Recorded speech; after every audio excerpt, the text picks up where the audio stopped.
we're looking at the Jews of Poland, particularly through the early 1500s.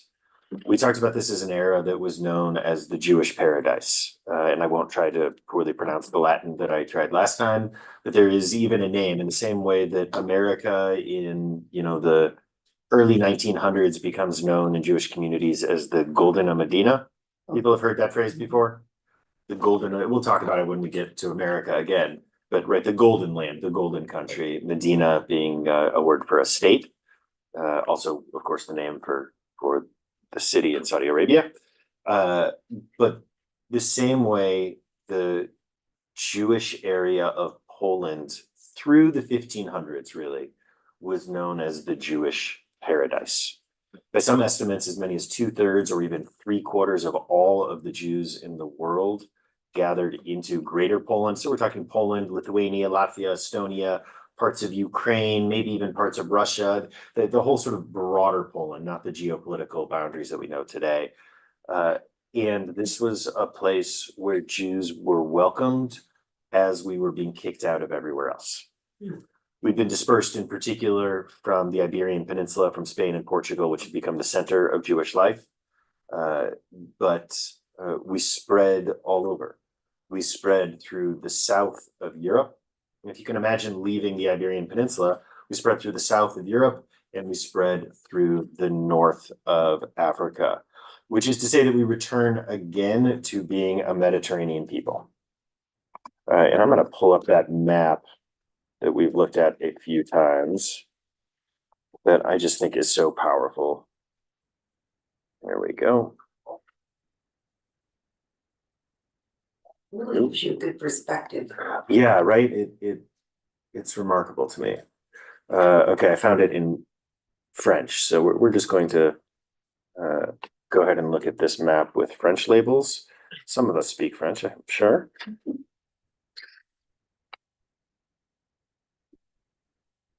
Okay, waiting for this to kick in over here. Here we go. Okay, this is the Mediterranean turned sideways. So north is to the right, right? Down is east, up is west. So as Jews, so let's look at Spain, right? Spain is right at the top of this map right here. And when we've looked at this in the past, we've actually talked about how Jews leaving from Israel, right at the bottom of our map down here, that you can get on a boat heading straight out from Yafo, from modern Tel Aviv, and keep going until you hit northern Spain, which just, the first time I realized that, it just blew my mind. But it really makes sense that almost every place that we have talked about up to this point as being a Jewish center has been in this region, has been along the Mediterranean.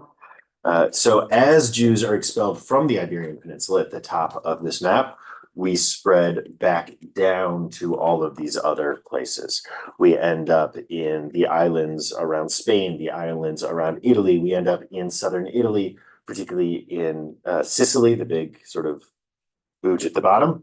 Again, we end up in the Greek islands and the Turkish islands. And, the other thing that I like about this map is I think it helps to blow up some of the racialized notions of geography that we have, of Africa and Europe being such distinctly different places. What this shows us here is that actually the reason Africa and Europe are thought of as different places is because of the racialization that actually is probably downstream of the religious nationalism, because North Africa, or the part on the left of our screen here, is Muslim, and Christianity is to the right. Christendom is to the right. The other thing that I think, I'm just closing this door over here. But the other thing that this map brings out to me is just how much Greece and Turkey are the same place, or kissing cousins, or whatever, right? Which again, they feel like worlds apart to me, and I think that is because we associate Islam and Christianity as being so geographically separated from each other, racialized. Does that make sense, everything that I just said? And we're just reviewing what we did last week. So this is the main place that Jews spread as we are fleeing from the Inquisition, from the expulsion from Spain. But because Christendom is so intolerable and impossible for us to live in, what happens is we spread to Poland. We looked at the Jewish movement towards Poland last week as being sort of Marxist is the lens we used here, not communist, but an economic driven version of history. Because what happens in Poland is that you're dealing with a feudal society. You have the nobility and you have the serfs. The nobility controls the land, the serfs are tied to the land, and the check on the power of the nobility, the other great force that they are struggling with, is not serfs, despite Marx's best attempts, it's the church. And so there's this power struggle, this constant power struggle between the nobility and the church over the serfs, right? The serfs give them their power base. And so what happens is the nobility invites Jews to come to Poland because Jews will be loyal to them and have no loyalty at all to the church. Well, the church responds to this by pushing anti-Semitism. And from this frame, then the rise of anti-Semitism in Poland, which you can draw a straight line from this to the murder of 6 million Jews not so long after this, really, in the grand scheme of things, is really about a power struggle between the church and the nobility, where once again, Jews are the pawn in this game. So we looked at even some of the ways that the theologies and laws were going back and forth, where the church would push accusations of Jews as Jesus killers and of using the blood of Christian children for making matzah. And then the nobility in Poland in 1500s, even before that, passes laws that make it a criminal offense, a capital offense. In fact, you can be put to death for accusing a Jew of blood libel. But again, from that perspective, this is not anti-Semitism. This is a power move against the church. The church is pushing anti-Semitism for its power, and the nobility is pushing a relationship with Jews for its power. Make sense? Guess Okay. who's caught in the middle. Yeah, guess who's caught in the middle? Exactly. And like always, when we're caught in the middle, it doesn't go well after a while. So by the time you get to the end of the 1500s into the 1600s, once again, things are getting awful in Poland, and Jews begin to scatter. Not all of us scatter, of course, because the Pale of Settlement is to come, and the Holocaust, of course, is to come, in all of these pieces of our story that we will get to in coming weeks. But many of us begin to scatter. So I'm going to look in particular at 3 different communities today where Jews end up, and look at the ways that the particular awfulnesses or freedoms that exist in those societies lead to radically different Judaisms and Jewish cultures. Okay, first, any questions or thoughts on all of that? That was our review from last week.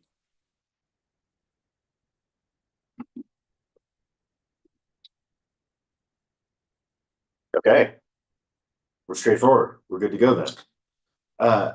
Okay, so we're going to start with the Jewish community that ends up in Tzfat, in the north of what we would now call Israel, what at the time would have been Ottoman Syria, is what this whole region was called.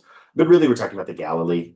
In fact, let's just go ahead and pull up another map quickly, as long as we are doing this. Just so everyone knows, for some reason in English, Tzfat is known as Safed. I'm not entirely sure what that is about, but that is how you will find it on every map. Jewish communities usually spell it transliterated TZFAT or something like that, but here we get Safed. We're not going to help with that. So we are dealing right there. So just to map ourselves quickly, Tel Aviv is on the beach. Haifa is up north.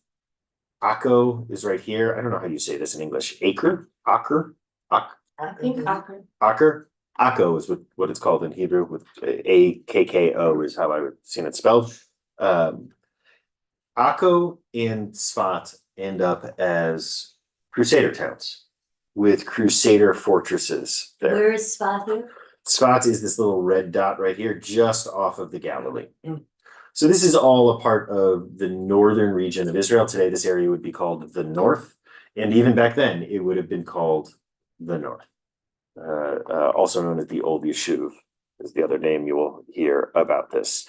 Tzfat is known as the city of mystics, and it was known as the city of mystics even before the characters we're going to talk about today end up there. And it still is called that. It is still called the city of mystics. In fact, it is the great city of consumerist mystics today.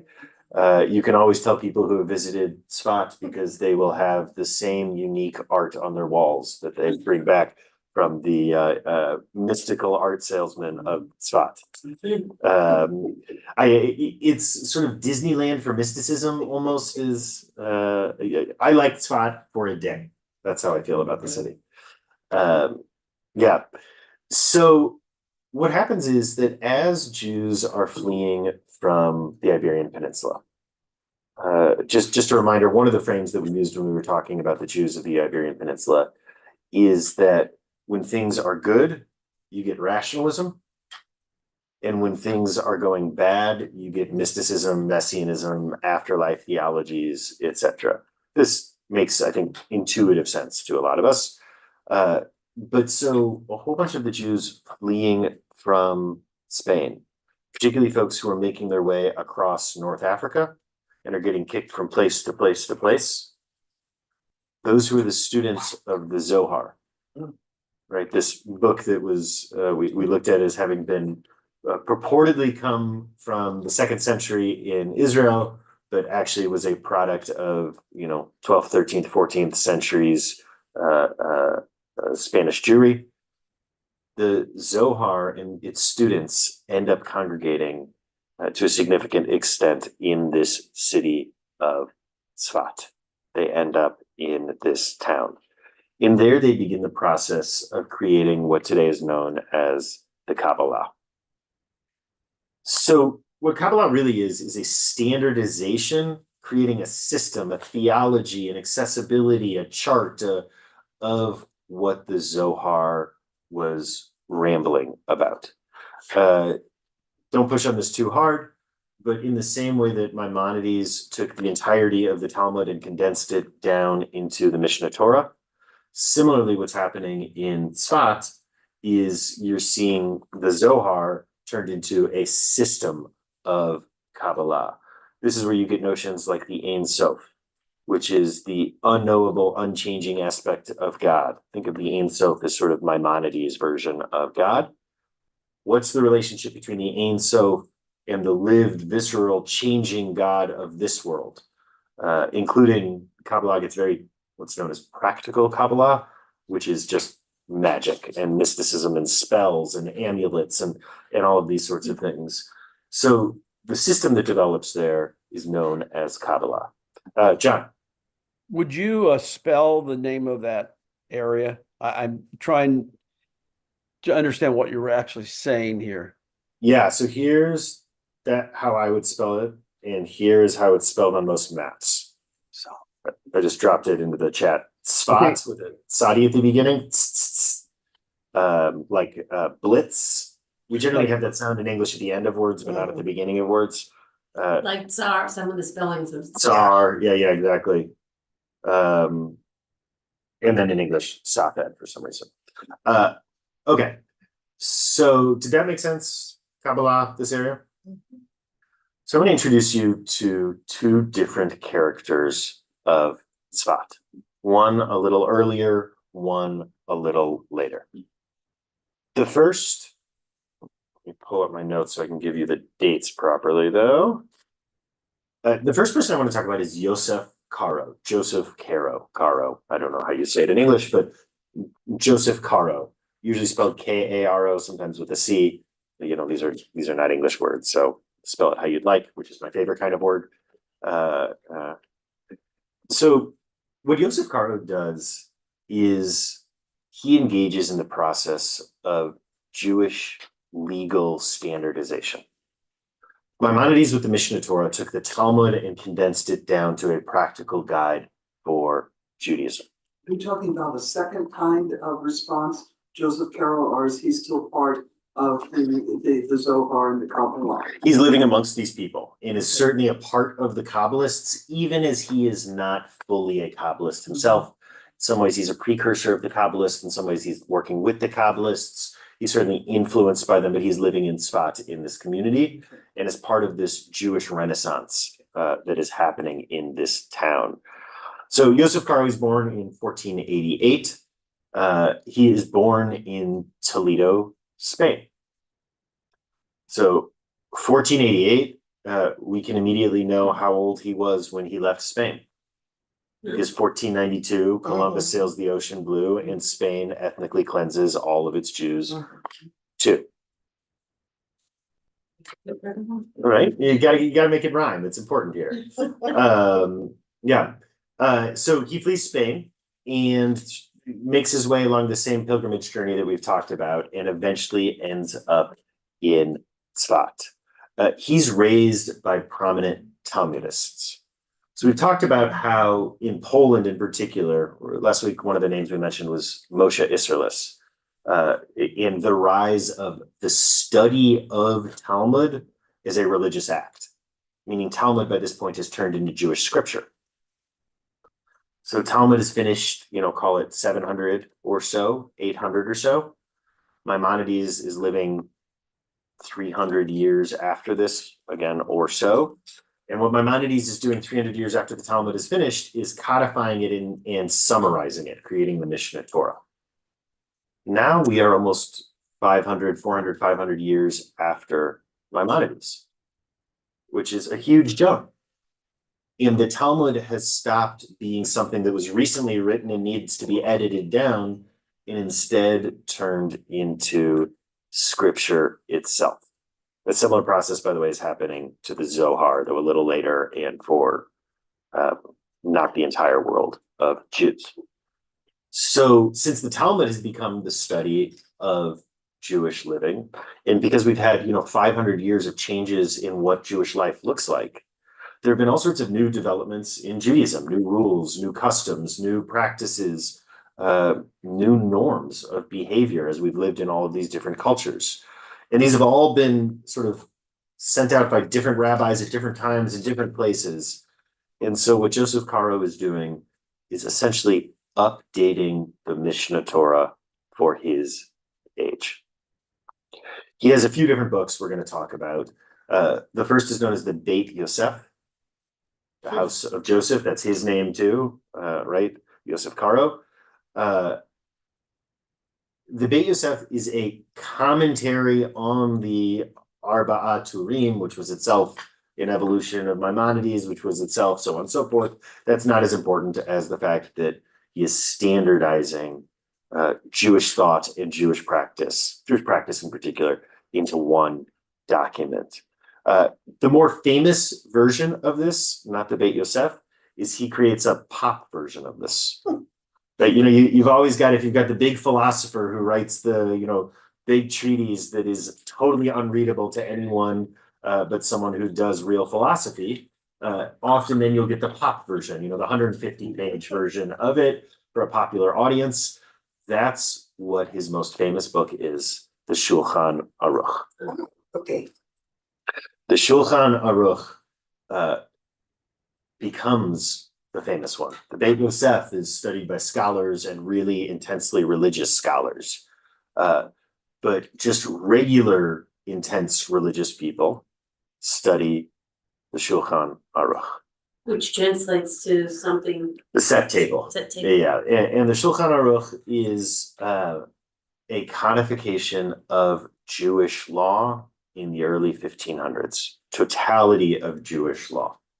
It is still the basis upon which all modern Jewish legal codes rest. Okay, not all of them, but most of them, and most of the major ones, rest upon the Shulchan Aruch. The other document that he wrote that's at least just worth mentioning, not that we should remember it. If you can remember anything, Yosef Caro wrote the Shulchan Aruch. That's the one to remember. But he also wrote a document called the Kesef Mishnah, which is, he goes back to the Mishnah Torah and writes a commentary on Maimonides' Mishnah Torah, and in particular defends Maimonides from some of the critiques that have come his way in the last, 400 or 500 years. Kesef. Kesef Mishnah, and it's Mishnah, not Mishnah. We need some spelling of the Shulchan. How do you Yes. spell that? Shulchan Aruch, Kesef Mishnah. I'm dropping these into the chat right now. Thanks, Annette. I do KH. So Yosef Caro's early, right? Born in 1488, he dies. He's actually a pretty old man when he dies, particularly for his era, at 1575, and lives most of his life in Tzfat, where he's writing these great books, where he is writing these great codes, where he is a precursor to the Kabbalistic revolution that is coming. Okay, let's pause. Any thoughts or questions on him?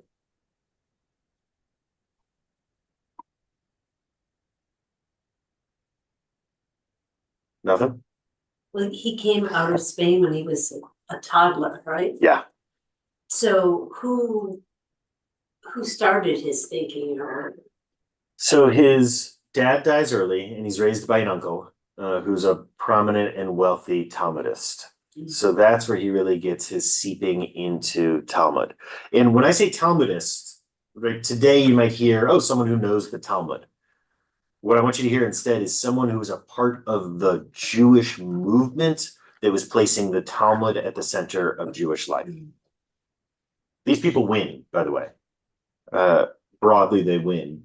To the extent where today the Talmud is the center of Jewish scripture, really, not the Hebrew Bible. I've mentioned this before, but if you go into an Orthodox yeshiva, men study Talmud and women study Torah, which should tell you everything you need to know about the relative hierarchy of those two texts within those communities. Yeah, right? Well, in fact, one of the interesting things today is that feminist Orthodox and ultra-Orthodox women, and that's a real thing, it's a real thing, get together in secret to study Talmud. Here in St. Louis. Probably less so in St. Louis because it's probably less revolutionary in St. Louis, but in Jerusalem, for instance, you'll get literally sometimes underground feminist radical The uprise and take over. and study Talmud. Exactly. Exactly. That's their goal. That's their goal. In the really radical ones rap tefillin.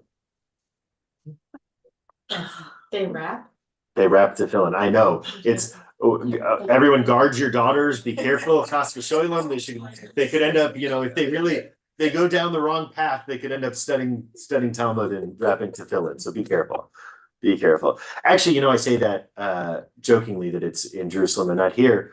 But Maharat Uri Picker-Nice, the former head of the Jewish Community Relations Council and one of the very first ordained women Orthodox rabbis in the world, that's that movement. I mean, that is the version of that. It is Orthodox radical feminism where women become experts in Talmud, which is the serious stuff. Okay. Do they have bodyguards? Yeah, you got to watch out. Someone's watching the door to make sure the Rosh Yeshiva doesn't see them. Yeah, I mean, it's real. Yes, Susan.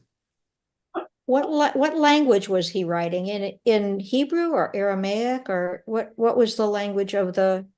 I believe the Of his Shulchan writings. Aruch is written in Hebrew. These are not people anymore who are speaking Aramaic, right? Aramaic is no longer the spoken language of any of these regions. You'll get Latin influences, Greek influences, Yeah. and Arabic by this point as well. Okay, but Hebrew was the language of the people at that time?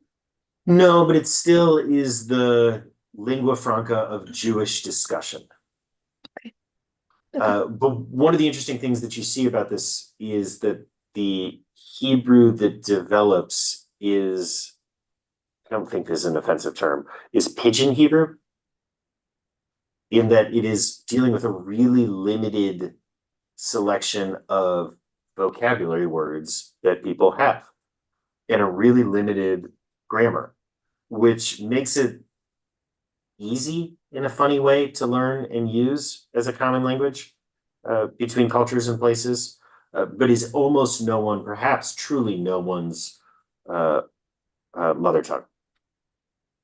What is it about the Talmud that the men studying it would feel bigger, better to keep exclude the women?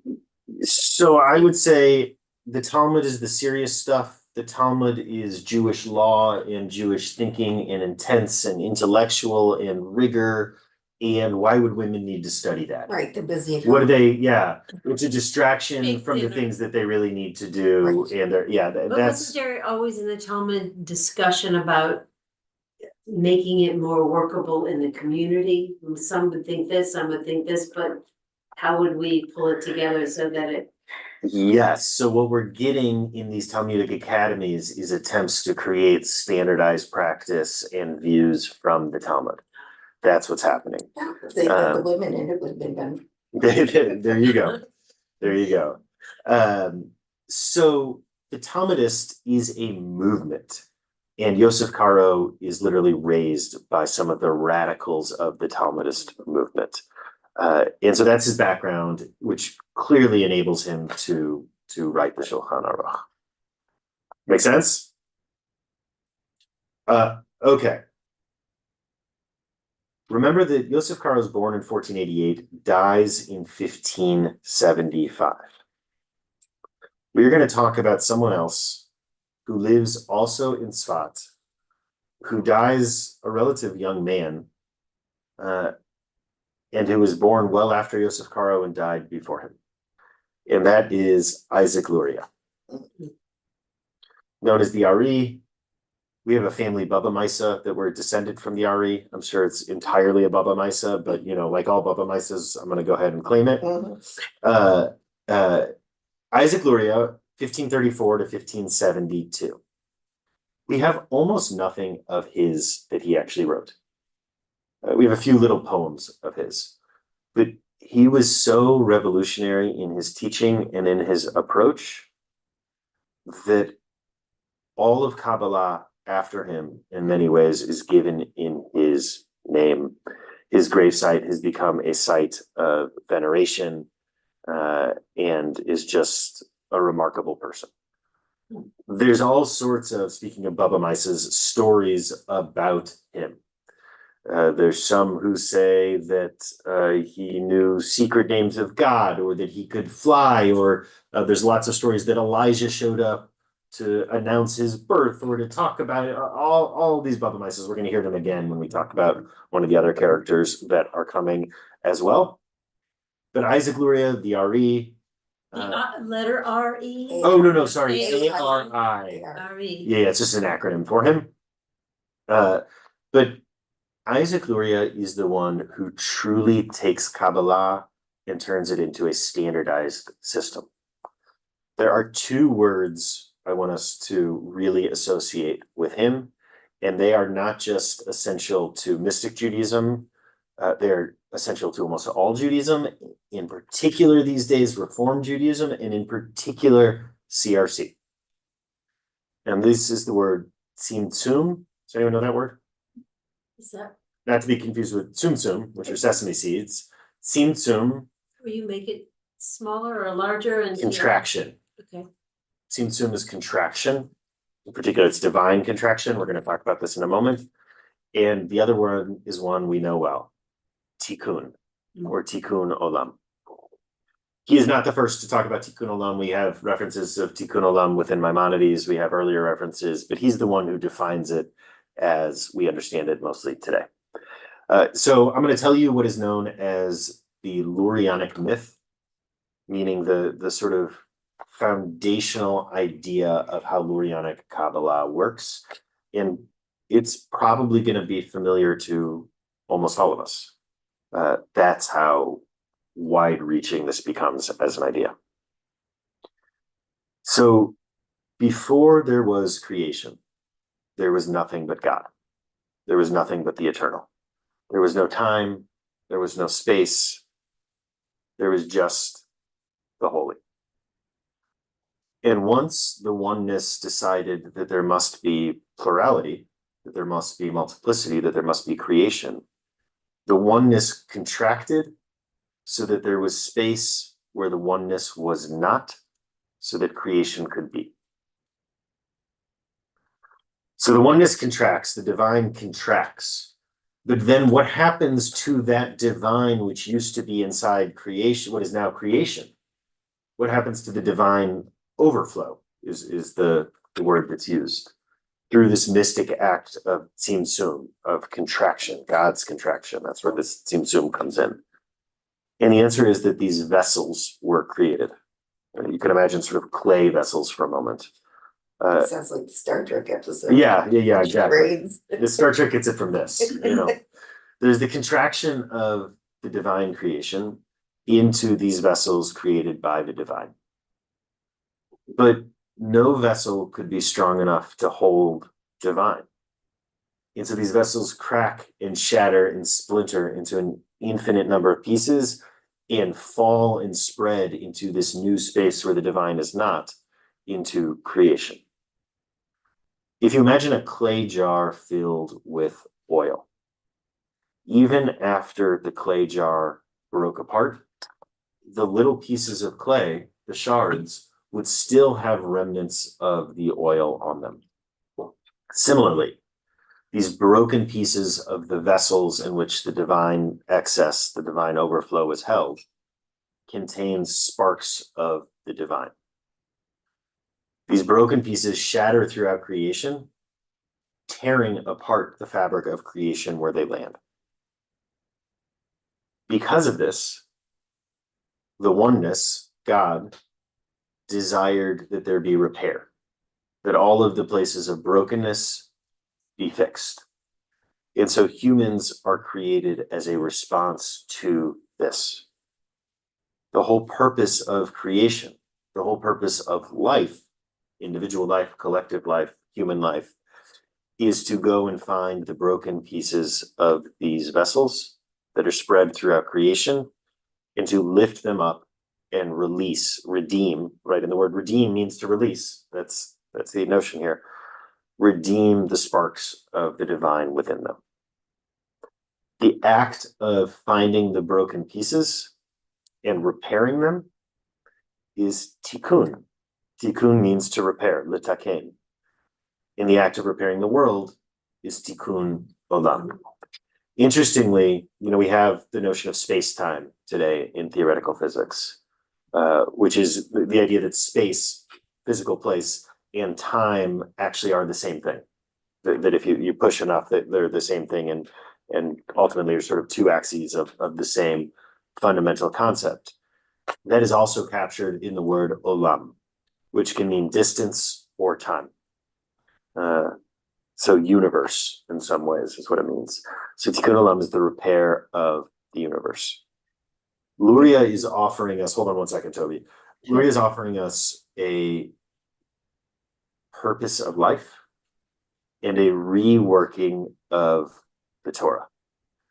You can also see, I think, the ways in which this is a theological trauma response. This brokenness is here. Well, the brokenness is here, and that's why we exist. Right? It's not that we live in a broken world.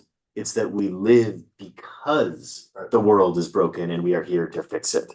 The unromantic way of saying this is that we are God's subcontractors in the process of creation, according to Luria. Toby. My question has always been, is the breaking of the vessels deliberate? Not in Luria's telling of this. In Luria's telling of this, the broken shards of creation really are just a result of no vessel being able to hold the sacredness of the divine. But then you can get into, could God do something which God did, could something, Yeah, pins, right. angels on a pin, and et cetera, et cetera. Right. So this is Luria. And when you think of Isaac Luria, I want you to think of that. He also was really into practical Kabbalah and magic and spells and all these sorts of things, which look like nonsense too, I think, to many of our modern ears. Though for all of that nonsense, we give out those, Rabbi Susan gave out the red bracelets at the gathering, and so that's probably the most popular one that you see today of practical Kabbalah. Most of these traditions were lost in the Holocaust, actually, practical Kabbalah, but there were all sorts of customs of amulet making and charms and the other one which some people may still have in their world. Did anyone have a custom of something you tie to the crib? Sure. Yeah, there you go. That's the other one in addition to the red bracelet. Sometimes now it's the same thing. Sometimes now you tie the red bracelet, but it used to be charms and amulets that you would put on the crib. Is that for good health, for a long Keeping the life? spirits away. Yeah, it's to keep well, actually, as long as we're gonna be Kabbalistic about it, it's to keep what's her name? Adam's consort. Lilith, thank you. Thanks, Toby. To keep Lilith away. And we could do a whole section on Lilith. I used to do this when I was at Bradley University in Hillel to talk because they love Lilith. The Lilith customs are wild. I mean, yes, wild. Sometimes feminist, sometimes radically not feminist. There's a notion that we're not even gonna go there. Nope. What happens when you don't keep Lilith away from the crib? Lilith snatches the breath out of the baby. Oh. So infant crib death, God forbid, was long attributed Jewishly to Lilith snatching away the baby. So the ambulance would keep Lilith away, was the idea. Yeah. Marilyn. Really interesting. That is a custom in El Salvador. They even tie the red around the neck of the animals. Those people who migrated from Spain brought that. Yep. Really cool. Yeah. And in fact, the college girlfriend of mine that I mentioned who had the family tradition of lighting candles in the closet, her family was Salvadorian. So, yeah. There you go. Suzanne's out there with a guy who's getting food, by the way. Okay. Oh, I thought you was. We can do a session on Lilith, maybe around Halloween. That feels like an appropriate time to do something about Lilith. Yes. I think we should check. Thank you. You're going to be very helpful. Okay. So this is Isaac Luria. So Yosef Caro, the great standardizer of Jewish law and practice in a post-Talmudic era, half a millennia post-Talmud, and Isaac Luria, the great Kabbalist, and not codifier, but unifier of the Kabbalists, created a structure of Kabbalah from the amorphous Zohar. These are the folks to remember, and there's lots of other ones, but these are the big folks to remember from this community of exiles from Spain that end up in Tzfat. Okay. Any questions, any thoughts on either of these folks or on Tzfat before we leave this geography?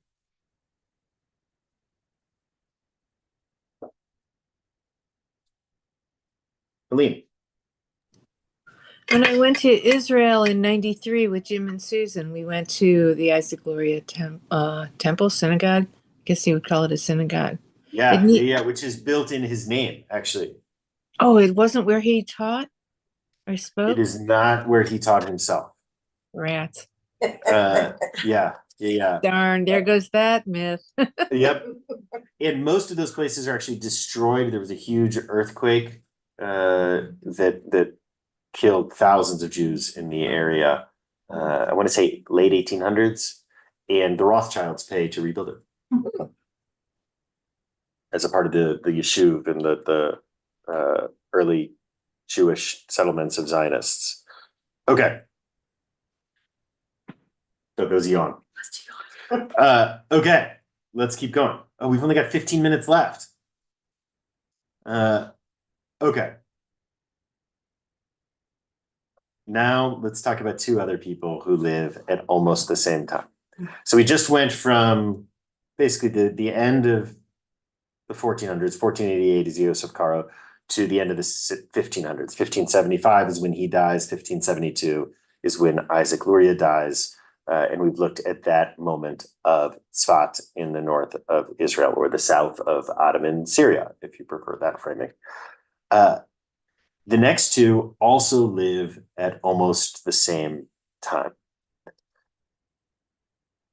Shabbatai Tzvi. Has anyone heard of Shabbatai Tzvi? Mm-hmm. Who's not heard of Shabbatai Tzvi? Okay. Shabbatai Tzvi is born in 1626, dies in 1676. So I guess he's 50 years old when he dies. Shabbatai Tzvi is someone who lives most of his life in the Ottoman Empire, but whose impact and influence was mostly on Ashkenazi Jewry. So the Ashkenazi world by this point is getting really bad. Pogroms, the Crusades are mostly past, but we're seeing the rise of Cossacks and all of their pogroms in the East. We are seeing the repeated ethnic cleansings of Jews from Western Europe over and over and over again. Things have gotten so bad in Poland that it is no longer a safe harbor for Jews, and there is almost nowhere in the Ashkenazi world that is safe. You'll hear me use this framing a lot, that for most of Jewish history, your grandparents, if you are descended from people who are Jewish themselves, your grandparents or great-grandparents were likely ethnically cleansed from somewhere different than their great-grandparents were ethnically cleansed from, which was somewhere different from where their great-grandparents were ethnically cleansed from, and all the way back. We'll talk about this more when we get to the immigration to America, but almost always for Ashkenazi Jews who talk about where your family came from in the old world. Oh, my family came from Lithuania. That's where they lived in the old world. Almost certainly whatever place it is that you think, mine came from Belarus, by the way, not Lithuania, but almost any place that you think that was where your ancestors lived, your family today has probably been in the United States longer than those people lived in whatever place was the old world. Because they were kicked back and forth and back and forth and back and forth, right? I know. Never thought about that. Yeah. Particularly, if you've got grandkids, this will certainly be true of their life. So we are seeing this incredible disruption that's happening, and the intensity of this is really kicking in this period. Really post-Spanish Inquisition, it just kicks in and it's constant, almost without fail, every 2 to 3 generations at most. We are seeing just the destructions and expulsions of Jewish communities, Jewish civilizations, and ethnic cleansings back and forth and back and forth. And so Shabbatai Tzvi pops up. He's a wild, charlatan, charismatic, Trump-like? no, not Trump-like, more like a cult leader, including the weird sexual abuse is probably how we'd frame it today. Yeah, maybe it is like Trump. Yeah. You just defined him. You know what? I take back my objection. Okay. But Shabbatai Tzvi pops up, incredibly charismatic, and claims to be the Messiah. There you go. Who's going to lead Jews back to the promised land. So we got to place him in a cultural context.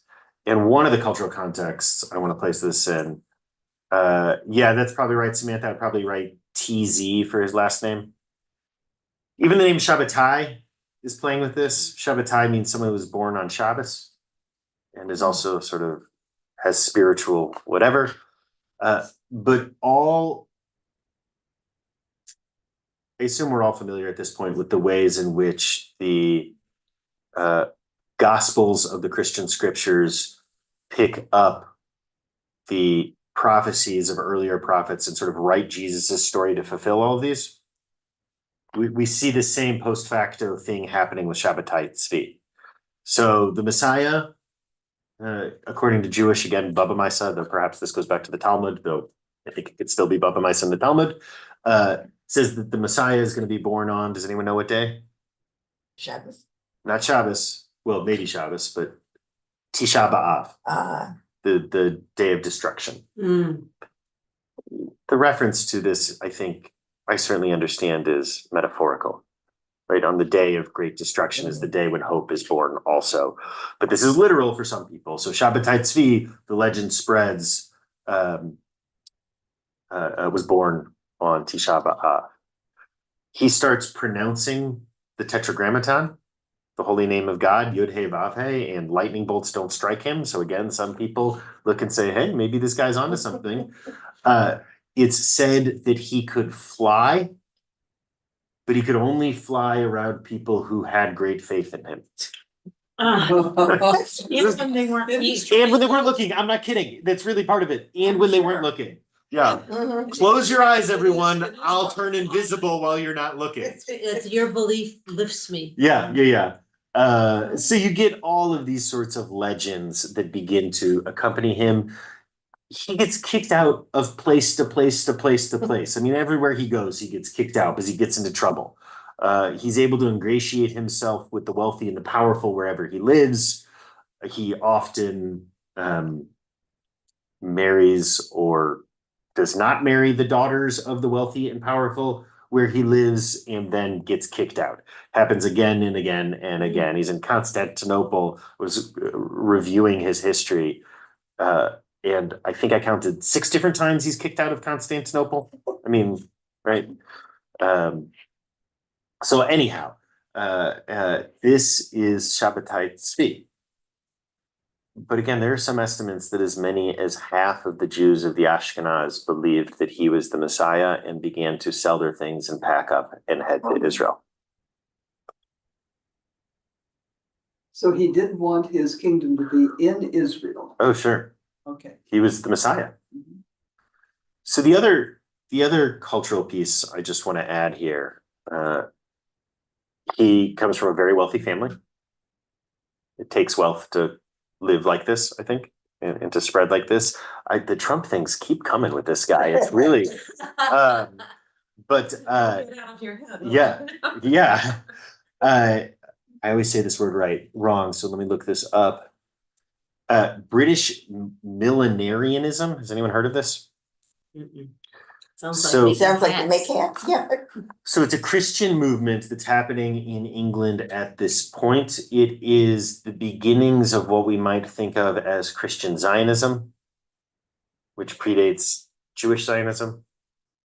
By the way, there's a great treatment of Zionism that came out a few years ago that basically posits that all Zionism is downstream of the Christian world's desires and what it's trying to accomplish in great empires. But anyways, that's for a little later on as we get to that era. But I don't know, I might be saying that wrong. I apologize. Millenarianism was the view that history is defined into strict eras. We've also talked about this as eschatology before. But in particular, the view that there's these 1,000-year periods that are very essential, that at the end of them is when Jesus returns. But one of the things that pops up in the British version of this during this time period in the 1600s is the view that Jews will return back to their promised land and once again rule a Jewish kingdom in our ancient homeland, and that will be a part of Messianism, the coming of the Messiah. This today is mainstream evangelical theology, but this was the beginning of it. And we know that Shabbatai Tzvi's dad was engaged in significant trade with the Brits, and so was probably having lots of cultural contact along this. Okay, that's Shabbatai Tzvi, and we're almost out of time for my favorite of all of these characters. Any questions on Shabbatai Tzvi? How do you spell Shabbatai? Shabbat AI. Oh. It's like Sam Altman's Okay, Shabbos. oh, I got it right. Yep. Okay. Okay. So You didn't say how he came to his end, or is that coming up now? Oh, I didn't say the end of his story. Thank you, because it's such a good end of his story. So one of his trips through Constantinople, the folks in power get really tired of him and say, you know what, we're done with your antics and your rabble rousing and your efforts to get Jews to move back to Israel. You need to convert to Islam or be killed. And the prophet Elijah comes to him and tells him that, in fact, his destiny is to convert to Islam. Of course. And his punishment for converting to Islam is that he has to prove that he's no longer Jewish by marrying an additional wife. So he becomes a polygamist at this point as well. However, pretty quickly, he uses up his welcome in his new home as well, and gets kicked out of there, and he dies alone and sad, though not before he marries one or two more women. Yeah, Maybe this was classy guy. And again, I rejected the Trump comparison when you made it, but the more we tell his story, here. I don't believe there were any legends that he was orange, but perhaps I'm wrong about that. Long red tie that he wore. Yeah. Okay. Now let's talk about my favorite of them. So again, our first two people, we had Yosef Caro, 1488 to 1575, and this is in Tzfat, and Isaac Luria, 1534 to 1572. So all in that same time frame. And our last two people as well are going to be in the same time. Shabbatai Tzvi, 1626 to 1676, and Baruch Spinoza, of a blessed memory, who I don't think ever could have imagined that he would end up as a hero to Jewish communities. Mm-hmm. Lived from 1632 to 1677. A young man, died at the age of 44. What are the dates again? 1632 to 1677. And we're going to go just a little bit late today. I apologize, so that we can talk about Spinoza. I did just read a nice book about him, a new one. Which book? If you find out, we'll list the books. There's a number of great books on Spinoza. But this was a new one that I haven't. So first, I just want to say that I think you can draw a pretty straight line from Maimonides to Spinoza to Einstein. I think you can draw a straight line between these three Jews, brilliant Jews. Spinoza, his family were crypto Jews who fled Portugal. Remember, we talked about those crypto Jews. These are the people who convert to Christianity in name only and in outward appearance only, but continue to live secretly as Jews. We can see some of the descendants of crypto Jews in the stories, for instance, that Marilyn was telling about some of the folks in El Salvador. So they end up fleeing from and make their way to Holland around 1597 or so. These are his grandparents, who live outwardly as new Christians, but eventually come clean in Holland, which is an extremely tolerant society at this point, as compared to almost anywhere else in the world, where they become Jews again, outward Jews, and in fact establish the Talmud Torah collective school and synagogue right there. Spinoza is born in 1632, Baruch Spinoza. He is a neighbor of Rembrandt. I mean that literally, like evidently lived around the corner from each other. Rembrandt, and Spinoza. Spinoza was a radical from a young age. He was brilliant and was the kid in Shabbat school, always asking the really tough, problematic questions that the teacher didn't want to answer. But he remained within the community and wasn't an overt heretic until his dad dies in 1654. There's some disagreement around this, but as far as I can tell, my best guess here is that what happens is the Jewish community tries to broadly inherit his father's wealth, in particular his mother's dowry. His mother's family were wealthy. His mother's dowry had gotten turned into part of the business of his dad rather than remaining as an inheritance for the kids. And all of a sudden, Spinoza is out of money, doesn't get his inheritance.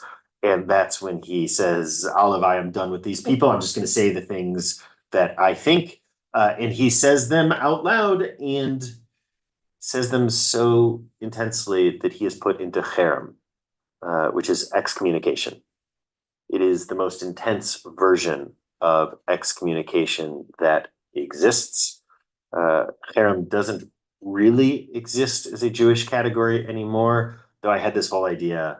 I wanted to take some of the Jewish legislators attacking trans kids and put together a baked in and declare them cherem, that they were unwelcome in Jewish spaces. But anyways, that didn't happen. But maybe. Give us time. Yet. Yeah, exactly. Let's be optimistic here. It's so anyways, his dad dies 1654, and almost immediately he comes out publicly with his philosophy and is put into cherem.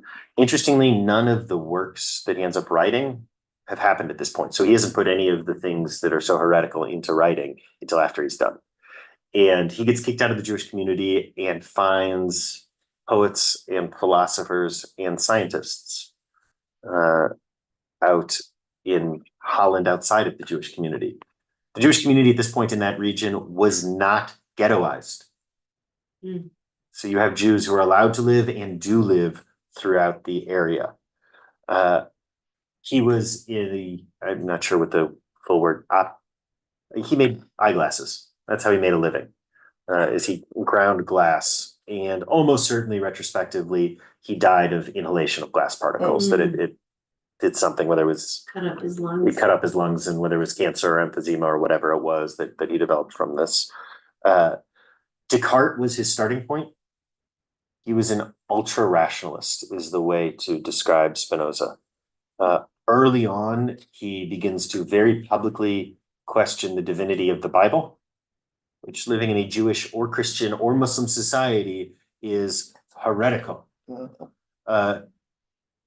He questioned ecclesiastic authority, said there was no reason anyone should listen to rabbis or priests or pastors, that these are people who are experts in superstition, so why should people pay attention to them?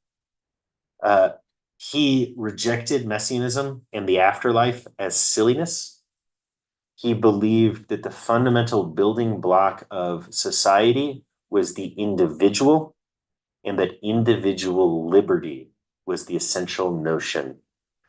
This is a guy who really was articulating what comes to be known as the Enlightenment about 100 years before the Enlightenment. On the other hand, he wanted people to live an orderly life and to obey the rules of their state, even if they weren't perfect. Yeah, which is so interesting, right? Yes.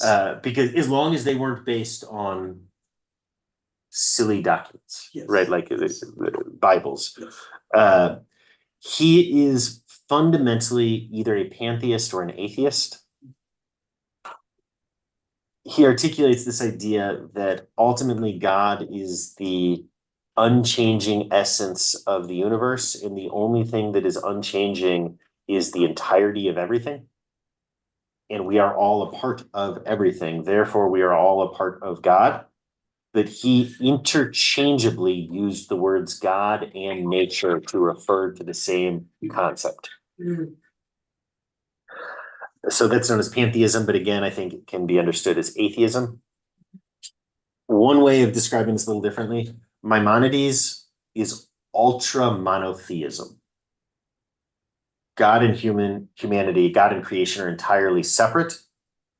But Maimonides' ultra monotheism is really an atheism of science, an unknowable capital T truth. So, right, Maimonides is absolutely not just compatible with atheism, but some folks would say that his philosophy ultimately is interchangeable with atheism. Spinoza is pantheistic atheism. Everything is a part of God. And at that point, what's the difference between God and totality, which is its own form of atheism? And I think we can see the connection between Spinoza and Maimonides here. The last note is one of the foremost scholars of Spinoza has a book. I meant to write down her name and did not. But this has become the calling card of how Spinoza is regarded. The renegade Jew who gave us modernity. And the us there is not Jews. Because Spinoza is in some ways the first secular philosopher. Not Jewish philosopher. Period. First secular philosopher. And is viewed within philosophy as such. Maimonides is sometimes studied as a part of philosophy, but even then it's only sometimes. Spinoza is a philosopher who was a Jew, who was kicked out of the Jewish world, which again is why I think, I don't think there's any world that Spinoza could have imagined that he would be a hero to mainstream Jews today. So there you go. We've looked at a few different societies, a few different phenomenons. And once again, right, we can see that where was the rationalism of Spinoza able to take root? In a pluralistic society where Jews were so welcome that you could be kicked out of the Jewish community and thrive in the outside community without having to become a Christian. Spinoza, Isaac Luria. We should put them together. Spinoza and Shabbatai Tzvi, Isaac Luria and Yosef Caro. Okay. Any last thoughts? Any? Oh, that was fascinating. That was great. Miriam, you called him Jeffersonian. I would No. say that is in some ways negative to Spinoza, who hated slavery. Not me. Not me, I didn't do that. No, Miriam. No, I was thinking as I put it in that except for the slavery business, Yep. The Jefferson, the Thomas Jefferson present company excluded for so many years. For so many years, we didn't talk about the dark side. No, the mythologized Jefferson. Yeah. By the way, Jefferson, as he got older, became more and more an apologetic for slavery. His anti-slavery screeds are when he's young, and then he's a beneficiary. And yeah, Miriam. I have for many years been a Spinoza follower, but I do not know whether there's a dark side to him. I haven't found it. I haven't heard any of it. Part of this might be that the things that we view as so admirable about Spinoza were viewed as evil during his age. And so even if he did other things that we would today view as evil, they weren't recorded because what he did was so evil that it's today. Yeah. Another note was out here. Oh, there it is. As a Driven Leaf, which I've recommended a number of different times, has Elisha ben Abuya as the great doubter hero of the Talmud. And he's a hero, right? He's again, one of these heretics turned into a hero for modernity. I'm going to suggest that actually Elisha in this book is Spinoza. That's who we're dealing with here. Oh, of course. That this is a Spinoza-sized Elisha. Which book is that? As a Driven Leaf. Oh, sure. Milton Steinberg. Milton Steinberg, have a blessed memory. Love that book.